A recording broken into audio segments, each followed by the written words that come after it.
les quiero comentar mi lectura más reciente. Es un clásico del terror, un clásico literario que la verdad no sé por qué no lo había leído antes. O sea, siento que la única respuesta es porque simplemente no había llegado físicamente a mis manos, hace poco lo adquirí y también tengo más libros del mismo autor.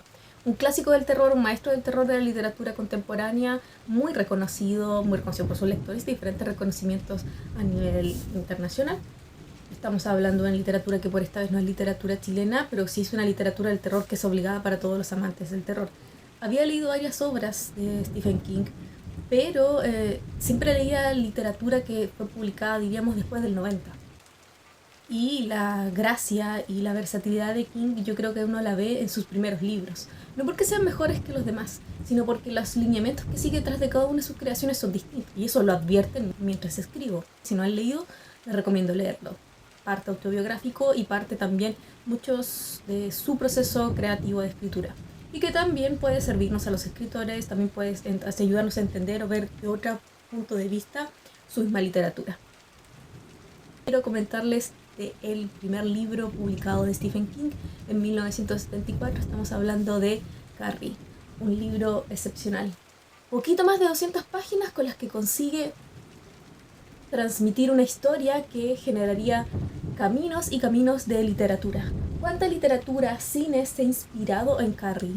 Tenemos un montón de literatura que no existiría sin este libro. Definitivamente es un hito dentro de la historia de la literatura. Carrie es una obra que me sorprende tanto por temática como por estructura narrativa. Una estructura narrativa que si bien sí existía para la época, quizás no tanto en este género y no de la forma que se mostró en este texto, donde hay una especie de credibilidad, donde este pacto, donde el escritor y el lector hacen como un pacto, donde yo te voy a contar una historia y tú vas a aceptar las nuevas reglas de la naturaleza o de la física que te voy a mostrar. Aquí está muy documentado en esta estructura narrativa donde tenemos un narrador protagonista con una pluralidad de voces y además una documentación a través de diferentes artículos de periódico, de prensa, de revistas y diferentes recortes de entrevistas que se van mostrando intercalados con la historia misma.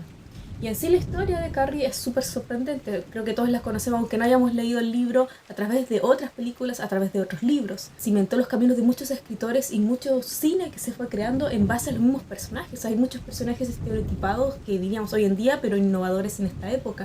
Personajes que se crearon en esta obra y que después se han visto en mucha literatura, en mucho cine. Realmente es una obra que sorprende, me sorprende el desarrollo de personajes, aunque como ya había leído King, sabía que era su fuerte.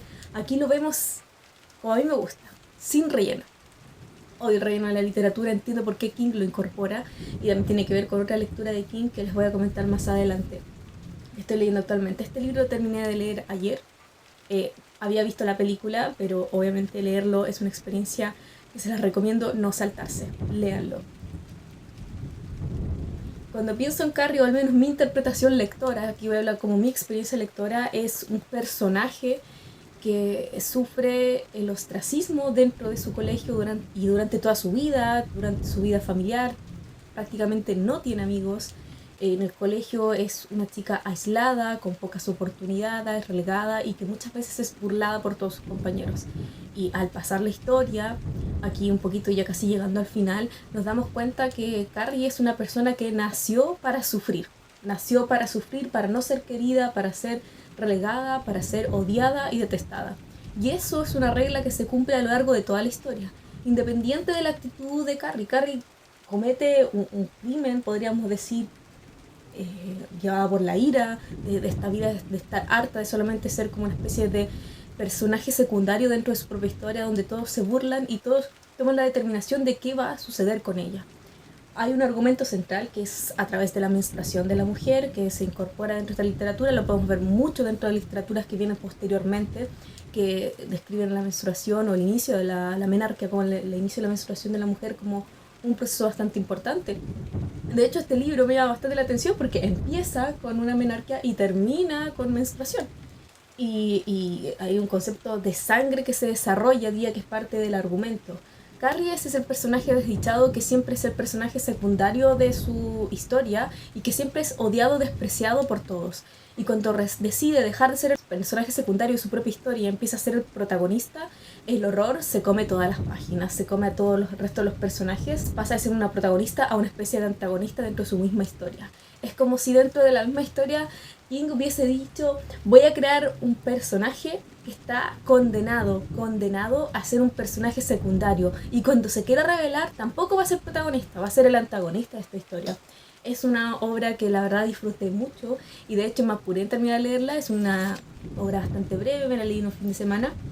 Hay una frase que rescato y me quedo de este libro: Macbeth había asesinado el sueño y Carrie había asesinado el tiempo. Una frase maravillosa, una intertextualidad, una capacidad de diálogo entre obras, entre literatura, increíble, que se ve dentro de tan poquitas páginas. Ahí se muestra la verdadera maestría dentro de un escritor. La capacidad de menos de 200 páginas crear todo un hito dentro de la literatura, dentro de la novela, y la verdad es que lo disfruté bastante. Este es un libro de 1974, el primer libro de King, una obra que nos hizo conocer su nombre, su trayectoria, y es el inicio de una prolífica trayectoria del escritor. ¿Por qué King pasó de este libro de poquito más de 200 páginas a libros que pueden tener 800, 1500 páginas? Que he leído también de esa extensión de King, llenos de relleno de literatura. Si quieren saber un poquito más de lo que yo pienso sobre el relleno de literatura, les dejo acá un artículo publicado en una revista literaria específicamente sobre este tema.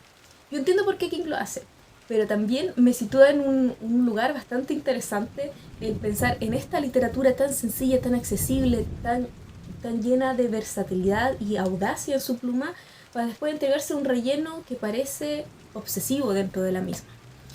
Y aquí tiene que ver mucho con el concepto que se ha ido desarrollando a lo largo del tiempo, que dice relación con qué y por qué escribe el escritor.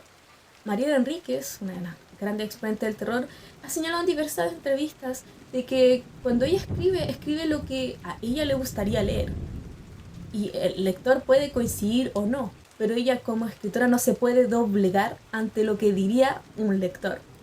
Y esto es interesante porque mientras escribe Stephen King, él deja muy claro que si él bien empezó con esta literatura, que esta es la literatura que le gusta leer, que le gusta consumir, que disfruta, que va un poquito más al grano, va más directo, no sin perderse en descripciones, por supuesto, pero las descripciones necesarias, las que conectan acciones, las que desarrollan personajes o desarrollan emociones, pero no se pierden más allá, no se pierden en 10, 20 páginas solamente de una descripción de un paisaje. Pero Mientras escribo, que es un libro que ya publica después del 90, señala que en realidad recibió muchos mensajes, mucha comunicación de sus lectores, que les comunicaban lo siguiente: como lector me gustaría más vivir dentro de los universos literarios que creas. Le temo a la última página. Por favor, dame más. Y esta es una idea que se repite. Y él finalmente, mientras escribo, devela que él decide ceder.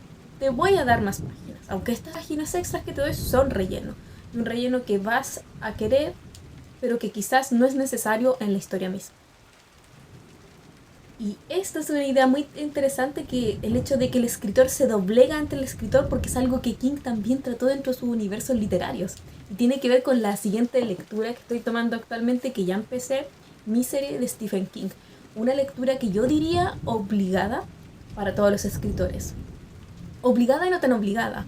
Obligada porque necesitamos leerlo y conocer a nuestro fan número 1, y también ojalá quizás nunca la leas como escritor, porque quizás vas a perder esa motivación para escribir. Hay mucho de ello. Aquí hablamos de un escritor que se obliga. Obviamente en Misery tenemos una serie de condiciones físicas, de tortura, secuestro, que hacen imposible que el escritor no se doblegue. Aunque él quiere, lucha por no hacerlo. Estoy leyendo todavía este texto, me falta bastante, pero es interesante como me cuestiono el por qué King se doblega ante sus lectores, y aquí él lo explica en una especie de tortura y secuestro, y crea un universo literario a través de los mismos cambios de su literatura. Pronto les estaré comentando cómo me va con este texto, y de momento déjenme acá en comentarios si han leído a King, cuáles son sus obras favoritas, y quizás una vez les puedo comentar alguno que yo ya haya leído en algún momento, y próximamente les estaré comentando este libro, que de momento les digo que me lo estoy devorando, me encantó. Siento que va específicamente para escritores y también para lectores, esos fanáticos número 1 de un escritor o una escritora. Y agradecer a Draco Libros, una librería online que hace envíos a todo Chile también, se encuentra ubicada en Cañete, que me regaló este libro para continuar mis lecturas sobre Stephen King.